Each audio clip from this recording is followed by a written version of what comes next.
linha reta, a menos que sobre eles haja um agente externo. Esse princípio fundamental é a lei da inércia.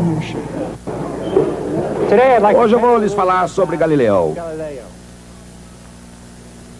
Por que nós chamamos os italianos de um certo período por seus nomes de batismo, como se eles fossem nossos velhos amigos? Não somente Galileu, Dante, Leonardo, Rafael. É estranho. De qualquer forma, hoje vou lhes falar sobre um bom amigo, Galileu Galilei. Aqui está o retrato de Galileu obtido a partir de uma xilografura que foi feita quando ele ainda estava vivo.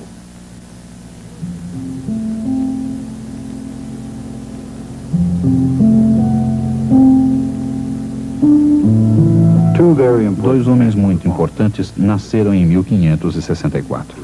William Shakespeare, em Stratford, e Galileu Galilei, em Pisa. Galileu, inicialmente, dedicou-se ao estudo da medicina na Universidade de Pisa. Mas ele logo percebeu que medicina não era para ele. Quando descobriu que não havia um professor de matemática na universidade, ele saiu da escola de medicina. Aprendeu matemática por si mesmo, escreveu alguns artigos e começou a construir a reputação de estudioso. Em 1589, com a ajuda de um amigo influente, ele foi indicado professor de matemática.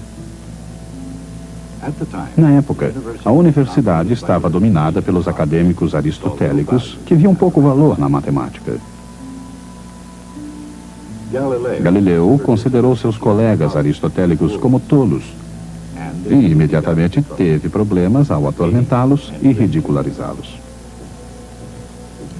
Tornou-se óbvio que quando seu contrato vencesse, em 1592, ele não seria reindicado. Assim, quando lhe foi oferecida uma vaga na Universidade de Pádua, ele a aceitou sem hesitação. Em Pádua, dava aulas de geometria euclidiana, astronomia ptolomaica e mecânica aristotélica. Realizou célebres experiências sobre corpos em queda e planos inclinados.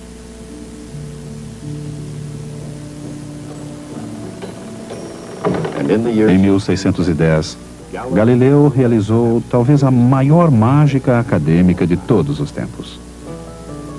Um polidor de lentes holandês chamado Hans Lippershey descobriu um novo e impressionante instrumento, o telescópio. Galileu imediatamente descobriu como ele funcionava. Apresentou seu próprio projeto e construiu um telescópio que aumentava o tamanho da imagem aproximadamente 9 vezes.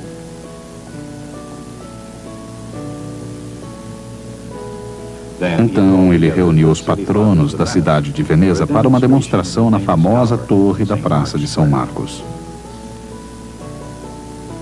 Galileu lhes disse: olhem para o horizonte através desse instrumento. Com ele, pode ser visto um navio se aproximando 2 horas antes do que sem ele.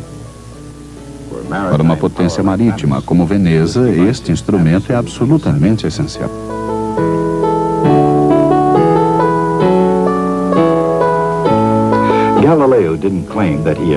Galileu não reivindicou a invenção do telescópio, mas ele não se preocupou em dizer que não tinha sido ele. Impressionados, os patronos da cidade deram a Galileu um emprego vitalício e um salário compensador. Em 2 meses, modelos do telescópio de Galileu eram vendidos por mascates nas ruas de Veneza como brinquedos de criança. Galileu had made himself financially secure for life by selling the city fathers a child's toy. Mas Galileu tinha coisas mais importantes em mente para o telescópio. Ele construiu maiores e mais poderosos telescópios, inclusive um que aumentava as imagens cerca de 30 vezes. Atualmente, 2 deles estão em exposição no Museu da História da Ciência, em Florença. Com esses grandes telescópios, Galileu olhou para o céu e fez algumas impressionantes descobertas. As luas de Júpiter, as quais ainda hoje são chamadas de satélites galileanos. Montanhas na Lua. as fases de Vênus e manchas no disco solar. Agora que nós já pisamos na Lua, os esboços de Galileu revelam que suas observações foram surpreendentemente acuradas. Notamos que as descobertas astronômicas de Galileu, junto com as ideias de Copérnico, viriam a arruinar a serenidade do céu.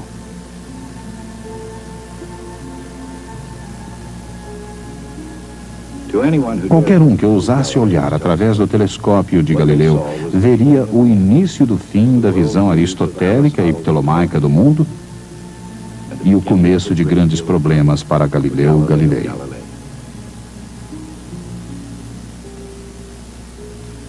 No início do século XVII, a Europa viu a Renascença, a Reforma Protestante e a Contra-Reforma Católica. Amplas mudanças sacudiram todas as partes do sistema medieval: religião, artes, literatura, música, matemática e as ciências, especialmente a astronomia.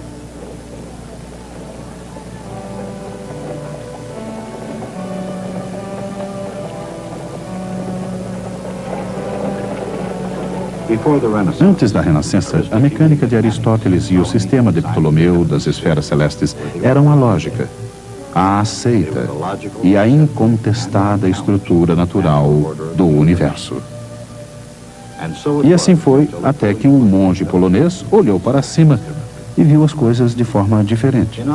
Em oposição ao sistema ptolomaico, Copérnico viu a Terra apenas como mais um planeta orbitando o maior, o mais ilustre, o Sol. No seio da Igreja Católica, alguns viram o sistema de Copérnico como uma ameaça.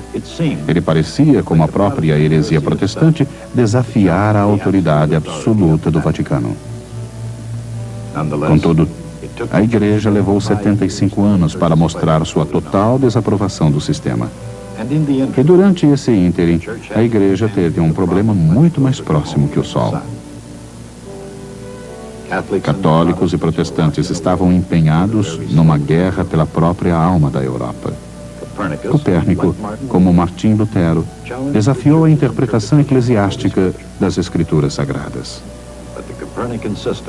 Mas o sistema de Copérnico também parecia desafiar o mais elementar bom senso. Objetos tendem a cair em direção ao centro da Terra porque essa era a direção do centro do universo. Se a Terra está girando e movimentando-se no espaço, por que as coisas não voam, não vão embora? E se a Terra está realmente girando, por que um objeto abandonado de uma torre cai diretamente para baixo? Por que ele não aterriza num estado vizinho, ou ao menos a uma certa distância? 300 anos atrás, essas eram perguntas lógicas e inteligentes. E Galileu Galilei planejou descobrir as respostas. Galileu era, apesar de sua natureza independente, uma pessoa muito popular, geralmente respeitada e admirada. E para a Igreja, sua inteligência fê-lo um filho favorito. Sem dúvida, Galileu apreciou a atenção. Sua fome pela fama era enorme, mas sua sede por conhecimento e pela verdade era ainda maior. Cedo em sua carreira enquanto professor em Pádua, Galileu conseguiu firmar-se como um empreendedor acadêmico. Entre outras coisas, ele serviu de tutor a príncipes reais em disciplinas como magnetismo e matemática. Mas muito mais importante foi sua utilização do telescópio. Seu primeiro livro, O Mensageiro das Estrelas, revelava suas impressionantes observações. A publicação do O Mensageiro das Estrelas elevou Galileu a uma posição de reconhecimento em toda a Europa.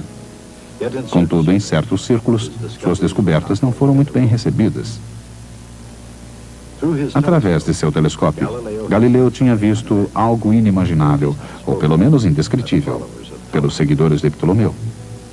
As luas de Júpiter pareciam provar que a Terra não era o centro de todos os movimentos celestes. Teria sido ele, em sua visão, a prova de que Copérnico estava correto. Contrariando Aristóteles e as doutrinas da Igreja, seria a Terra apenas outro planeta orbitando em torno do Sol? Se isso fosse verdade, a questão permaneceria. Por que as coisas não espiralam para fora? A antiga visão aristotélica era de que todas as coisas, por sua própria natureza, têm um lugar próprio para o qual querem retornar. Suas ideias de repouso absoluto e movimento absoluto pareciam confirmadas pelo bom senso. E baseado em experiências comuns do dia a dia, como poderia alguém adotar a ideia de uma Terra movendo-se no espaço? Era algo para Galileu criticar, o predominante ponto de vista aristotélico. Mas completamente diferente era mostrar como as coisas funcionariam no sistema planetário de Copérnico. Mesmo antes da invenção do telescópio, Galileu tinha se preparado para fazer exatamente isso. Para lançar as bases de seu trabalho sobre corpos em queda, ele tinha incansavelmente observado e cronometrado bolas rolando por planos inclinados. Essas experiências levaram-no a uma outra descoberta que seria conhecida como a lei da inércia. Galileu percebeu que uma bola, ao descer por um plano inclinado, rolava plano acima num outro plano inclinado, até atingir sua altura inicial, independentemente da inclinação deste segundo plano. Se o segundo plano fosse menos inclinado, a bola rolava mais longe, não parando enquanto não estivesse tão alto quanto estava no início. Quanto mais o segundo plano se aproximava da horizontal, mais a bola rolava. Assim, num plano perfeitamente horizontal, como uma superfície bem lisa, a bola nunca pararia. Ela se manteria em movimento para sempre. Esta foi a descoberta crucial que Galileu necessitava para explicar por que todas as coisas, incluindo seus críticos, podiam se manter em pé na superfície em rotação da Terra. Um corpo em movimento horizontal tende a manter-se naquele movimento para sempre. Tudo na superfície da Terra está em movimento horizontal exatamente com a mesma velocidade da superfície da Terra. Nem mesmo existe nenhum atrito para afetar o movimento do corpo, porque tudo se move junto. Com esse notável conceito, Galileu derrubou o antigo dogma aristotélico de que era natural todos os corpos entrarem em repouso. Embora o conceito de Galileu fosse brilhante, ele não era completamente acurado. Ainda influenciado pelo ideal platônico do movimento circular, Galileu pensou que um corpo em movimento continuaria para sempre, mas somente na direção horizontal, girando e girando, seguindo a superfície da Terra. Uma geração mais tarde, René Descartes ordenou todas as coisas, dando à lei da inércia sua forma final.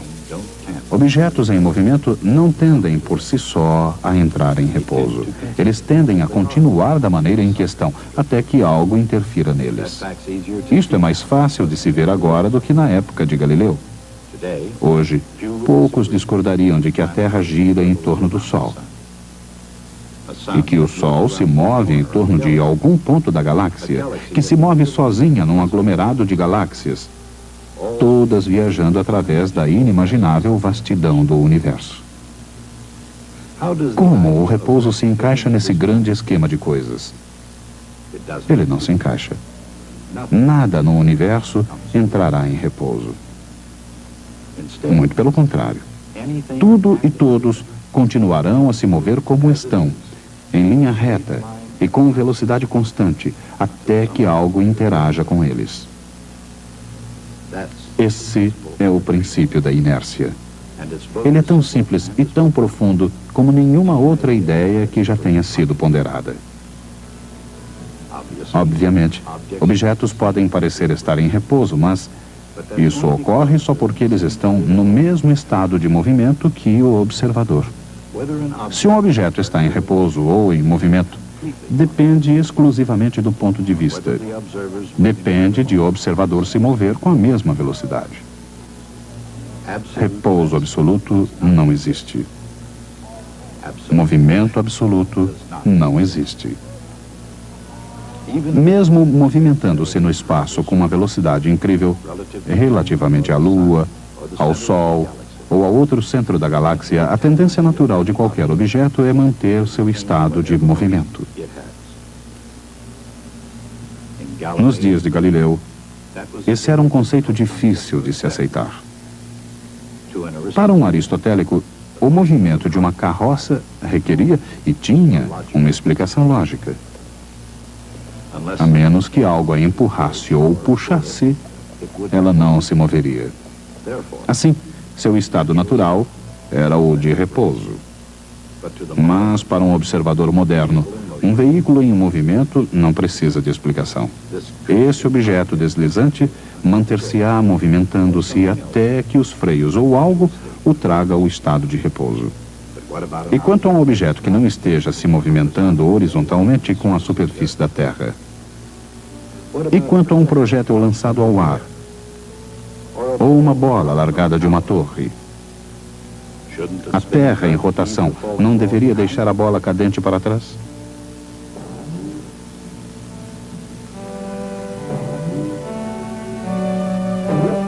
Galileu disse que não.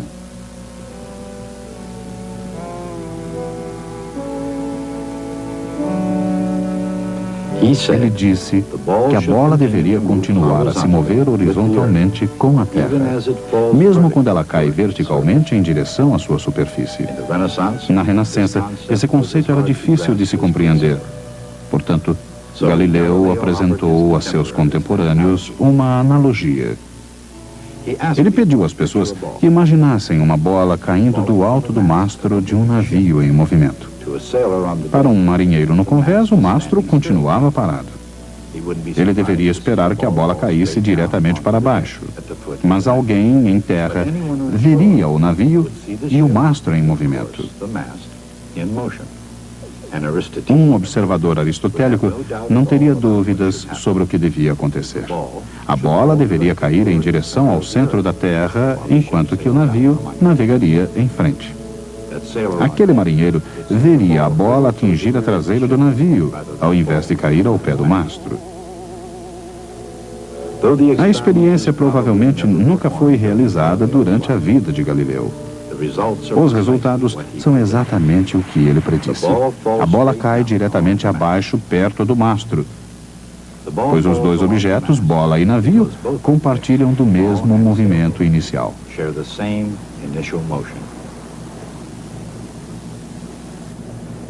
Se eles não tivessem o mesmo movimento inicial, então o resultado seria exatamente aquele que os aristotélicos esperavam. Quando largada de um mastro em movimento, a bola cai verticalmente, enquanto se movimenta horizontalmente com o navio. Juntos, esses movimentos formam uma trajetória curva, uma parábola. Galileu imaginou que esses mesmos princípios obrigariam o movimento de qualquer projétil a seguir uma parábola, seja no mar ou na terra. Uma bola largada de qualquer lugar da Terra se comportaria da mesma forma. Assim, compartilhando do movimento horizontal do planeta, ela cai diretamente para baixo, chegando aos pés da torre. Nesses termos, Galileu viu e provou algo novo sob o sol. Em 1616, Galileu foi intimado por Roma. Foi-lhe informado para não sustentar nem defender essa ideia da Terra movendo-se em torno de um sol estático.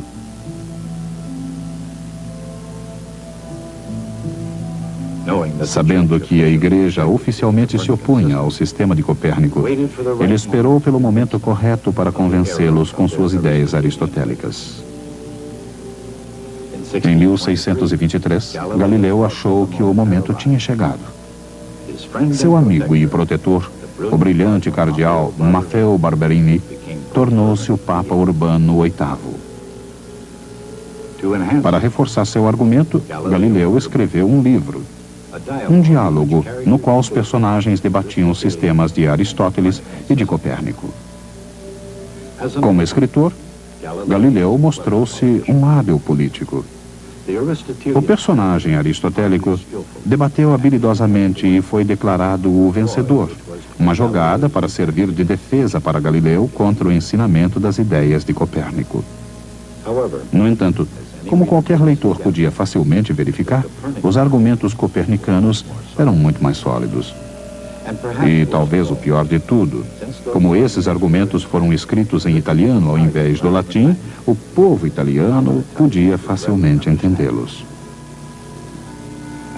E no que tocava à igreja, Galileu imaginou um personagem que era o defensor fictício de Aristóteles, que discursava com os mesmos argumentos usados pelo Papa. Esse personagem foi chamado Simplicione, ou Simplício.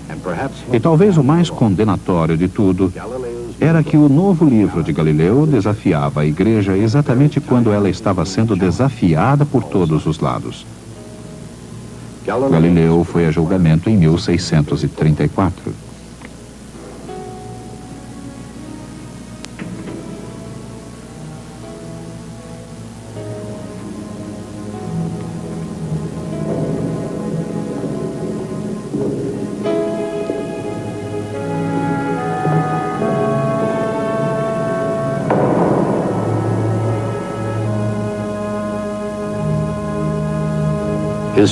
Com sua fama e prestígio, tornava-se impensável ir-se além da tortura ameaçadora, mas para Galileu, que entendia máquinas, isso foi suficiente. Ele abjurou publicamente o sistema copernicano do movimento planetário. Ironicamente, no futuro, nenhum cientista sério poderia negar as evidências de Galileu. O princípio da inércia, concebido por Galileu e refinado por Descartes, tornou-se a primeira lei da mecânica de Isaac Newton. No que tange à igreja, o nome de Galileu seria finalmente legalizado, mas isso levaria muito tempo. Mesmo em 1783, a controvérsia sobre Galileu estava ainda pendente. Nesse ano, o Papa João Paulo II pediu para que a discussão entre Galileu e a Igreja fosse finalmente encerrada. Ele disse: voltemos nossas mentes para um período em que haviam se desenvolvido, entre a ciência e a fé, graves incompreensões, resultado de mal-entendidos ou erros, os quais somente humilde e paciente revisão conseguiram gradual disseminação. A igreja mesma aprende pela experiência e por reflexão. E ela agora entende melhor o significado que precisa ser dado à liberdade de pesquisa. Mas naquele tempo, mesmo para um cientista famoso com um ego imperdoável, a humilhação pública não foi considerada uma punição suficiente.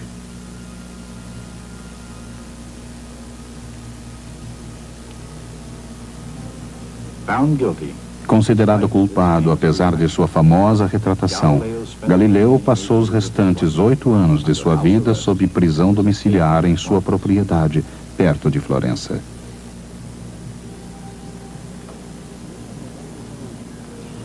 De acordo com a lenda, ao sair do tribunal, Galileu disse: "Eppure si muove."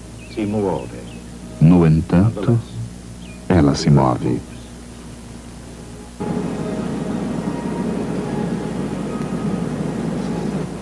Galileu fez sua verdadeira reputação através de suas grandes descobertas com o telescópio.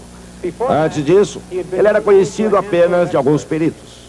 Depois dele, tornou-se famoso por toda a Europa. Ele sabia que a igreja estava incorrendo em um erro terrível ao voltar as costas a Copérnico. Mas a igreja, sob pressão dos reformadores, endureceu sua posição, atendo-se a interpretar literalmente as escrituras. Galileu era ingênuo e arrogante. Ele pensou que poderia fazer a igreja mudar de ideia através de argumentos lógicos e científicos. Isto poderia ter funcionado anteriormente, quando a igreja era intelectualmente mais flexível, mas no século XVII era improvável. Galileu fez algo ainda pior. Em lugar de escrever em latim, que apenas poucos acadêmicos entenderiam, Ele escreveu em italiano, que todos podiam entender. Esse foi um desafio que a igreja não podia ignorar. Então, em 1634, ele foi julgado. Apesar de publicamente abjurar seus pontos de vista copernicanos, ele foi obrigado a passar os últimos anos de sua vida sob prisão domiciliar em sua propriedade Arcetri, perto de Florença. Quando ele morreu, seu corpo foi sepultado numa catedral, na Igreja da Sagrada Cruz, em Florença. Isto é, a maior parte de seu corpo foi sepultada lá. Eu gosto de pensar que Galileu foi um desafiante até o fim. Um de seus dedos está exposto no Museu de História da Ciência. Até a próxima vez. Oculto na lei da inércia está o fato de que todos os movimentos são relativos. Estar um corpo em movimento ou em repouso depende estritamente do ponto de vista do observador.